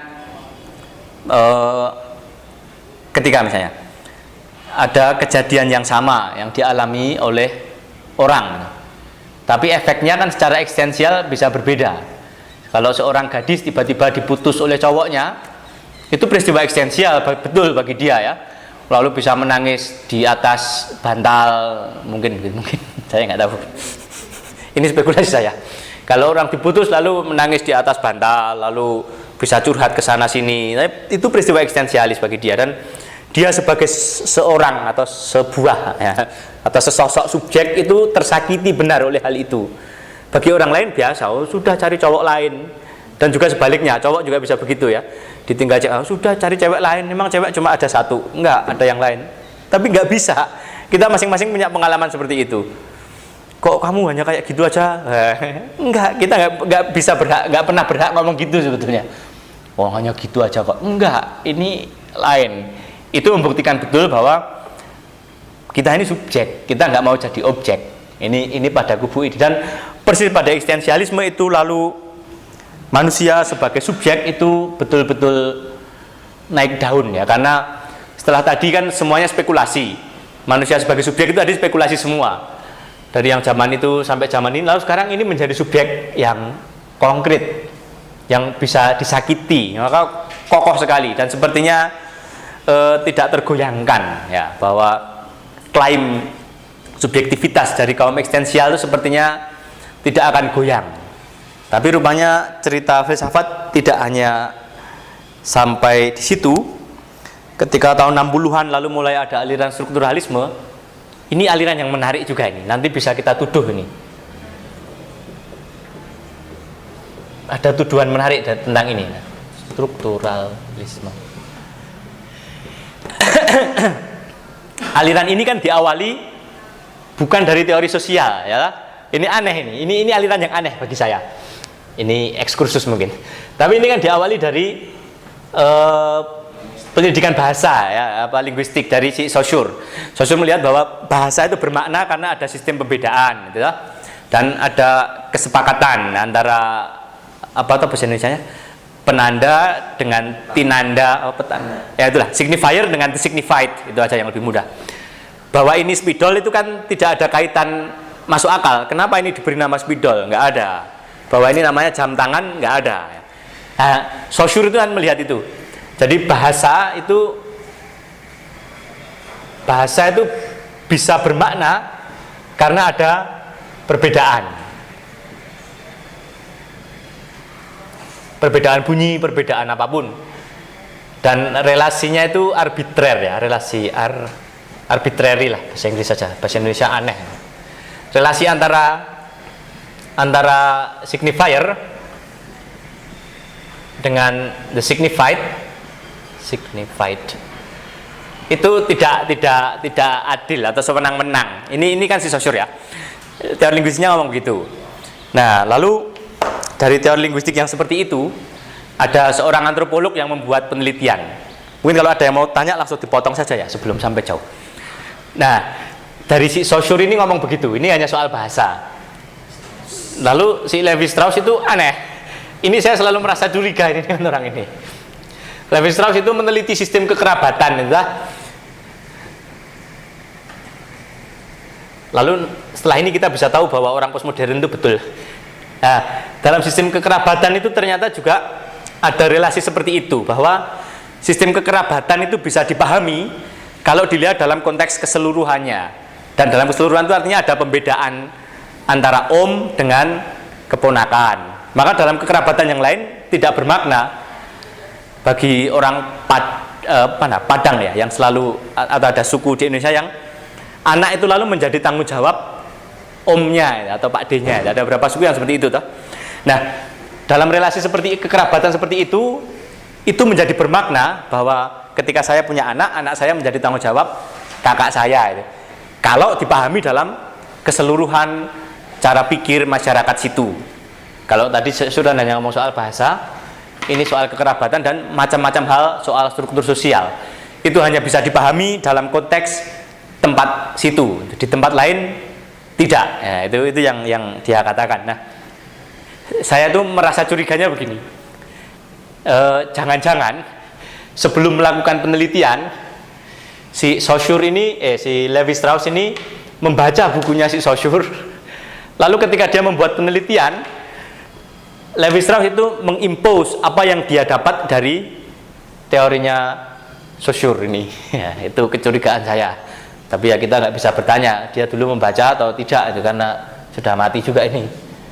Tapi saya selalu curiga itu. Maka kalau ngomong lewat Jacobson. Roman Jacobson. Kan dia melatih ke Amerika. Di Amerika dia jadi karena waktu itu Perancis sedang Jerman masuk dan menangkapi orang-orang Yahudi. Ya, Levi Strauss kan Yahudi. Nah, pergi ke Amerika. Nah, di Amerika dia kenal Jacobson. Nah, Jacobson mengenal Saussure. Artinya pasti ya bahwa dia membaca itu baru mengimpos ke hasil penelitian. Maka orang-orang postmodern kan selalu mengkritik antropolog seperti itu. Antropolog itu kan menulis apa yang sebetulnya ingin mereka tulis. Lalu data di lapangan itu hanya untuk apa? Data lapangan itu dipaksa menjadi sesuai dengan teorinya dia. Dan ini pada Levi Strauss ini memang jelas. Betul, lupa aku si Jacobson. Ini jelas sekali. Maka kalau ngomong soal strukturalisme lalu maka tokohnya yang besar selalu yang lebih saya sebut itu si Saussure. Saya nggak terlalu peduli dengan Levi Strauss, Roman Jacobson. Lalu itu kan cikal bakal antropologi modern ya, yang merumuskan orang Jawa itu ini, orang Sunda itu begini, itu kan cikal bakalnya itu.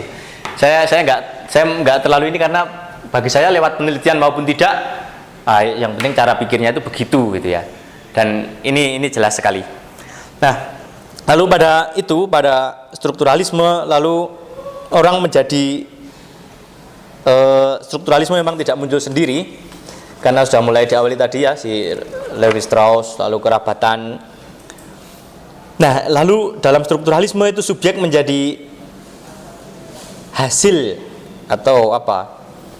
Hasil dari gini gampangannya. Subjek itu lalu menjadi hasil dari relasi-relasi struktural.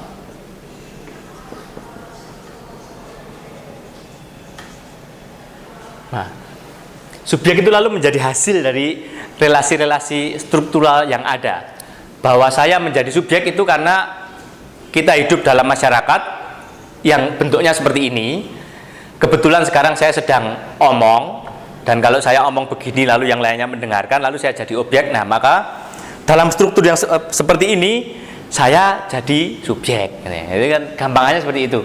Hasil dari relasi-relasi struktural, tapi bukan dalam dirinya sendiri ada kesadaran, ada kategori-kategori, tidak. Tapi karena ada relasi-relasi seperti itu, maka lalu saya jadi subjek. Dan subjek itu digunakan oleh struktur untuk melestarikan diri. Maka subjek itu sebetulnya hanya bentukan saja dari struktur. Dalam dirinya sendiri tidak pernah ada yang mana yang disebut subjek, mana yang tidak. Tapi subjek itu hanya menjadi bentukan dari struktur. Ini strukturalisme. Lalu poststrukturalisme, tren-trennya ke arah situ semua ya, dan itu yang baru-baru. Lalu dalam konteks itu misalnya Roland Barthes itu menyerukan the death of the author gitu. Ini vocab-vocabnya ini mereka ya. Ini kan terkenal. Lalu ada banyak tafsir juga tentang ini. Di Kompas beberapa waktu yang lalu ada yang menafsirkan ini secara agak lain dan mengklaim bahwa itu yang betul gitu. Lalu ada istilah intertekstualitas gitu ya.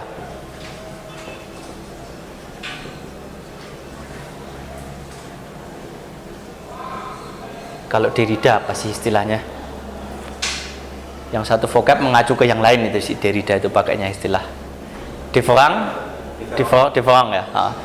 Itu vocab-vocab yang seperti itu yang muncul pada kaum strukturalisme, dan di sini memang lalu peran manusia sebagai subjek menjadi semakin tidak ada, karena hanya menjadi hasil saja dari relasi-relasi sosial. Lalu mau tidak mau saya jadi subjek karena relasi sosialnya seperti ini.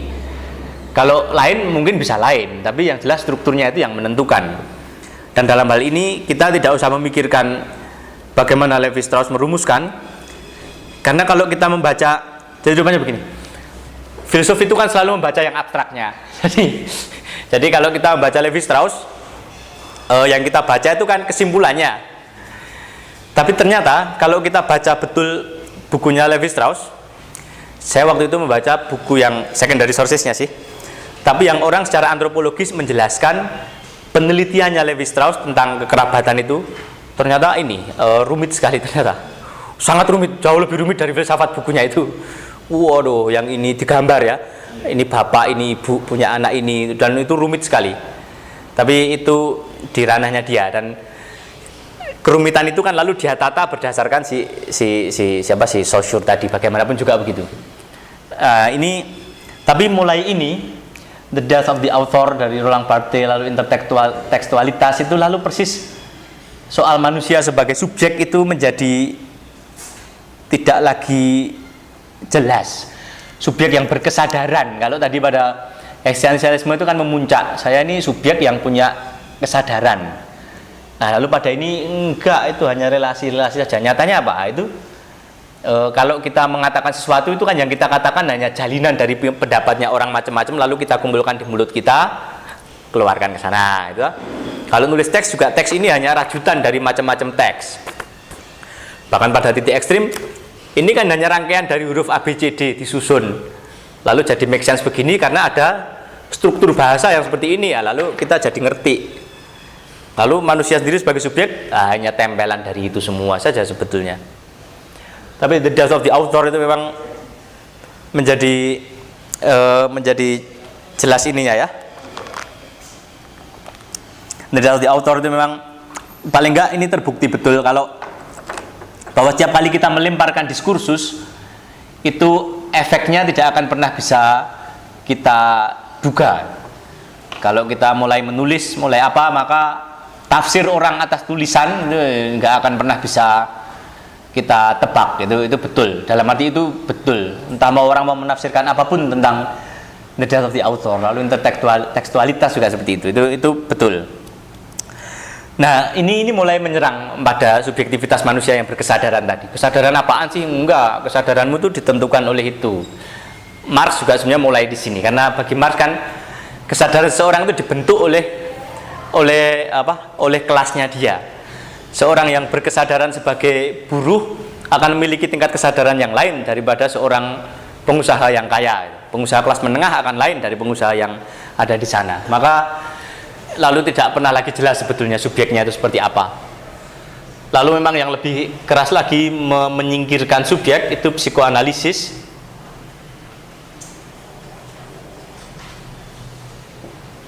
Psikoanalisis itu menyingkirkan subjek dalam arti begini. Yang tadinya selalu dibayangkan subjek itu yang berkesadaran, lalu ditemukan oleh Freud bahwa subjek itu ternyata bukan disokong oleh kesadarannya, tapi oleh ketidaksadarannya gitu ya. Lalu yang menjadi bagian besar dan orang selalu menyebut sampai sekarang itu kan gunung es itu ya. Orang selalu menyebut ini misalnya peristiwa jumlah pasien AIDS di Papua. Oh, ini kan fenomena gunung es. Oh, ini istilahnya kan dari Freud sebetulnya. Kesadaran kita seperti itu, yang tampak itu hanya sedikit, tapi yang bawah yang menyokong itu pilihan-pilihan tak sadar kita.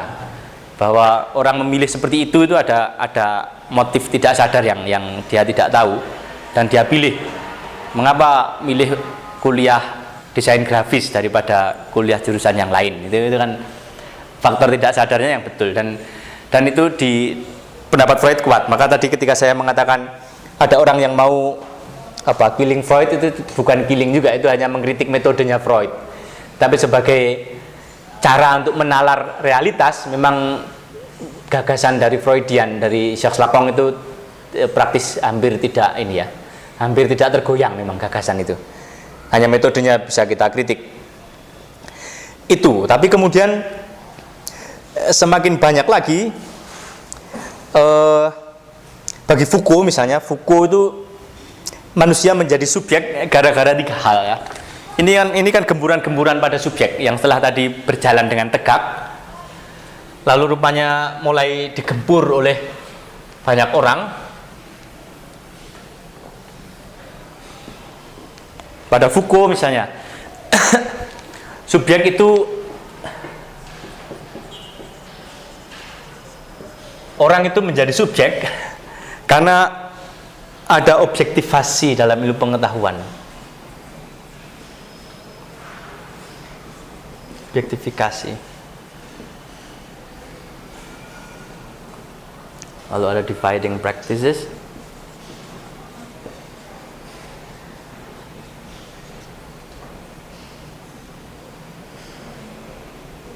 Lalu ada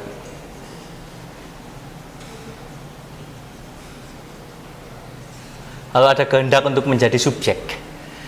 Karena tiga-tiganya ini lalu manusia bisa menjadi subjek. Objektifikasi dalam pengetahuan itu kan lalu meneliti manusia gitu ya. Antropolog mencatat-catat kelakuannya orang di Jawa kelakuannya seperti ini, lalu dirumuskan.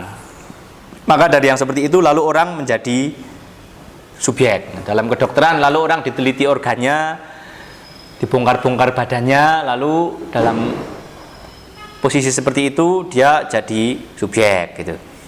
Nah, lalu sebetulnya persisnya gimana ya nggak tahu. Foucault kan sebenarnya tidak terlalu pernah merumuskan sesuatu secara final. Ini khasnya yang filsuf sekarang ya. Dia tidak pernah ngomong final lalu ada gambarnya jelas gitu. Ini nggak lagi ngetren. Foucault kalau ngomong kan kayak orang cerita saja. Tidak pernah membuat pernyataan-pernyataan yang kompak dalam satu buku yang besar itu enggak. Sekarang enggak lagi ngetren. Bukunya itu hanya isinya orang-orang cerita saja. Tahu-tahu dia ngomong pertama, kita panjang, tahu-tahu kedua, harus kita cari pertamanya. Dia enggak model nulis sistematis buku. Harus berjuang kalau kita membaca. Kadang-kadang dia ngomong setelah panjang, lalu dia ngomong yang kedua. Ini berarti tadi satu ini. Ya sih gitu. Tapi dia lihat itu bahwa orang menjadi subjek itu karena diobjekkan dulu. Setelah dia diobjekkan, jadi bahan penelitian, jadi bahan omongan, jadilah dia subjek. Lalu yang kedua dari praktek-praktek memilah-milah. Orang itu punya kecenderungan itu seperti itu. Karena kalau nggak pasti nggak bisa.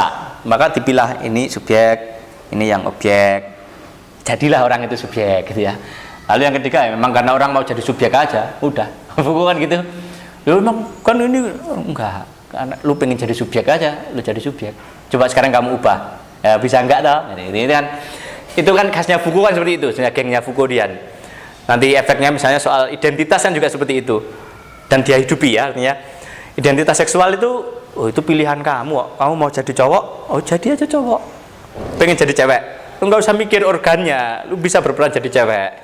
Dan Foucault kan menghidupi itu. Lalu matinya mungkin kena AIDS ya, tapi orang cenderung tidak mengekspos itu. Tapi selalu coba gitu. Foucault begitu, soal identitas soalnya itu. Kok orang jadi subjek sih? Ya karena lu mau jadi subjek. Kalau terus gimana? Ya udah titik gitu aja. Lah. Ya ini filsuf sekarang mau gitu ya. Nah, tapi di balik ini kan dia akan melihat ketika manusia mengalami subjek gara-gara 3 hal tadi, manusia juga sekaligus menjadi objek gitu toh. Kalau saya pengen menjadi subjek, maka saya menjadi objek atas keinginan saya untuk menjadi subjek gitu toh. Dengan pembagian-pembagian itu saya menjadi objek juga atas pembagian saya supaya bisa jadi subjek. Dengan objektifikasi dalam ilmu pengetahuan, saya jadi subjek setelah diobjekkan dahulu gitu. Ini kata Foucault ya. Makanya tapi ini lalu menggempur betul subjektivitas orang dalam filsafat kontemporer. Lalu orang lalu mulai mengalami kesulitan. Nah, kalau gitu subjek manusia, subjek ini apa sih persisnya? Kalau manusia disebut subjek, kenapa bukan kesadarannya yang utama? Kata Freud, malah bukan. Dan itu terbukti gitu ya. Pilihan-pilihan kita itu kan diwarnai sekali oleh ketaksadaran kita. Kalau itu dipancing di Indonesia rupanya nggak ada tapi ya. Tapi kalau ada klinik-klinik psikoanalisis tapi di sini nggak ada. Di Indonesia nggak terlalu terkenal. Itu lalu Yang lebih keras lagi sebetulnya tuduhan dari Derrida mengenai metaphysics of presence. Ini Derrida orang membahas dia mati-matian, rupanya dia merasa filsafatnya itu hanya main-main saja.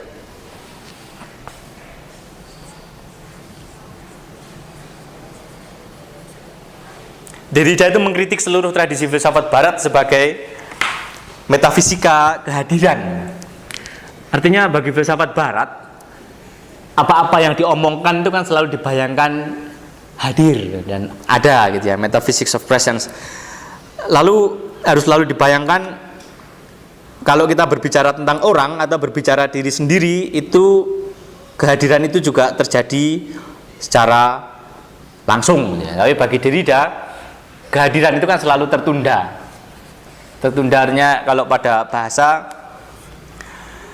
kalau kita melihat di kamus misalnya satu kata, lalu kata itu akan mengacu ke kata yang lain. Kata yang lain itu mengacu lagi kata yang lain.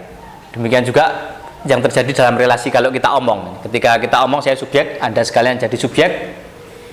Kehadiran kita masing-masing itu selalu tertunda karena kita selalu mengacu terus pada yang lain dan tidak ada akhirnya.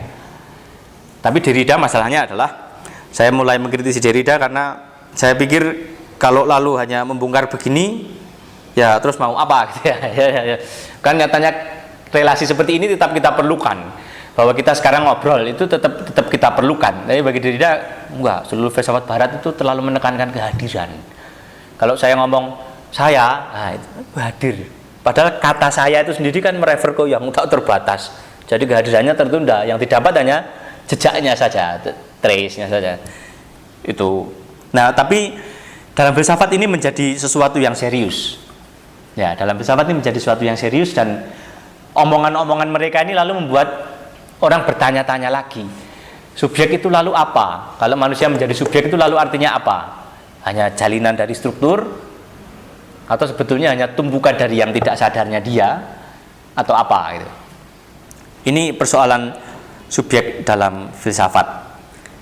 Saya kalau menjelaskan yang berikutnya ini 20 menit pasti nggak cukup nih, atau selesainya aja dulu ya, sampai setengah 6 lah. Mau masuk di Maksudnya apa?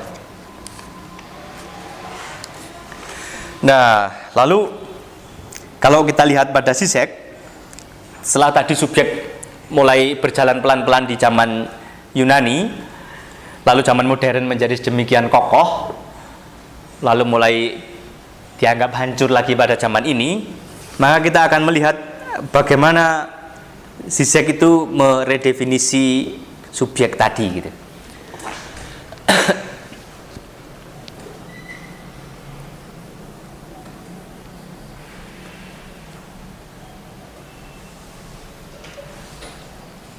Zamannya yang sekarang itu memang orang selalu cenderung itu ya, menganggap subjek tidak lagi terlalu berbunyi ya, dan secara pengalaman saya kadang-kadang juga merasakan betul orang zaman sekarang itu menjadi objek dari iklan misalnya kayak gitu-gitu. Orang merasa penting punya BlackBerry, emang penting betulan apa?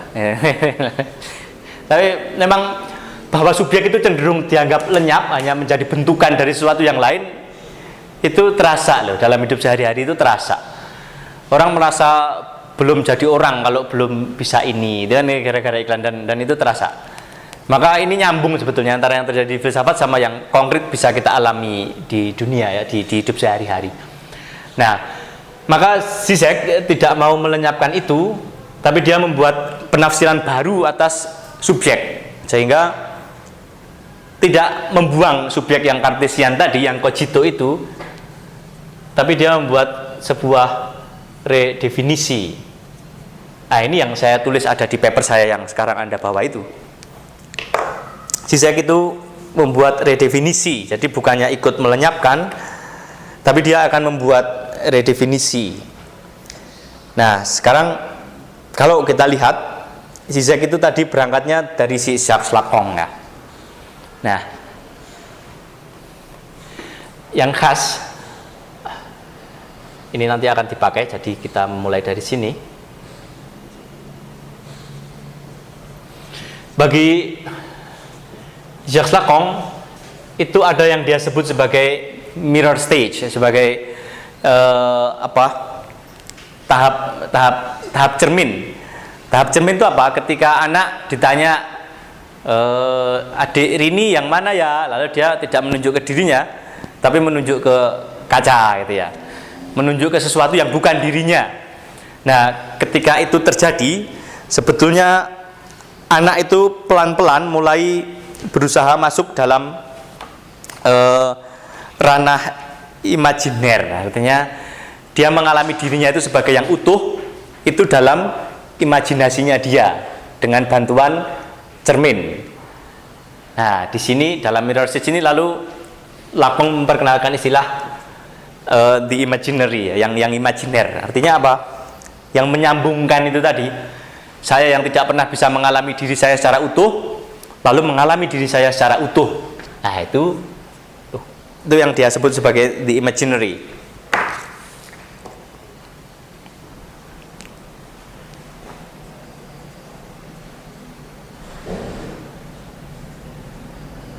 Nah, ketika orang semakin dewasa, rupanya ini tidak berubah, karena orang mengalami kesatuan diri yang utuh, mengalami dirinya menjadi subjek, itu hanya bisa terjadi melalui bahasa. Maka dalam bahasa itu ada yang disebut, bahasa itu menjadi ranah simbolik, ya, the symbolic. Nah, lalu selalu ada dua hal yang tidak masuk dalam keduanya. Nah, itu yang disebut the real. Ini memang menjelaskan ini agak susah. Saya bisa membayangkan, tapi ngomonginnya itu susah. Jadi ketika mengalami mirror stage, itu seorang anak ketika ditanya diri siapa namanya, si Tuti yang mana, dia akan menunjuk ke kaca gitu ya. Artinya dia mulai mempunyai identitas yang bersifat imajiner sebetulnya. Identitas dia yang utuh itu dialami secara imajiner lewat bantuan kaca. Nah, pelan-pelan ketika si anak itu mulai belajar bicara, lalu dia bisa mengatakan saya, maka dia mengalami dirinya sebagai pribadi yang utuh lewat kata saya. Kata saya itu ada di ranah bahasa. Bahasa itu adalah simbolik, menyimbolkan apa yang ada dalam diri. Nah, maka ada the imaginary, ada the symbolic. Dan yang mengkaitkan dirinya tadi yang aslinya itu dengan yang simbolik itu memang imaginary. Kalau tadinya imaginary-nya itu didapat dengan kaca, maka sekarang ketika sudah dewasa dengan bahasa, maka selalu saya itu dengan bahasa. Dari situ orang mengalami dirinya sebagai yang utuh, sebagai satu orang pribadi. Saya ini satu pribadi utuh gitu ya. Ketika bisa begitu, itu the symbolic. Nah, lalu dari diri saya yang sudah tergambar melalui imajinasi, melalui the imaginary ke dalam ranah yang simbolik, itu selalu ada sisa. Jadi saya tidak pernah bisa terwakili sungguh oleh cermin tadi. Saya tidak pernah bisa terwakili sungguh oleh bahasa, oleh kata saya. Nah, bagian yang tersisa itu adalah yang disebut sebagai the real, yang nyata. Maka sebetulnya yang nyata bagi saya itu bagian-bagian yang tidak pernah bisa terumus secara eksplisit. Nah, ini sebenarnya sangat terkait dengan ketidaksadaran. Ini the unconscious.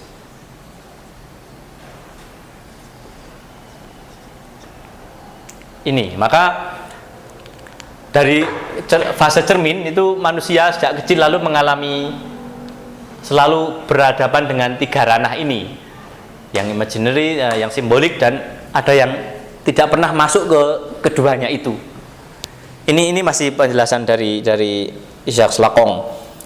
Gambaran, maka self identity hanya bisa dialami manusia sejauh ia mengidentifikasikan diri dengan yang lain, dengan yang imajiner, mengalienasikan diri, meletakkan identitasnya di luar diri sendiri, meletakkan dalam imaji gandanya. Maka ketika orang mulai belajar bicara, persis di situ orang mengalami alienasi dengan dirinya sendiri.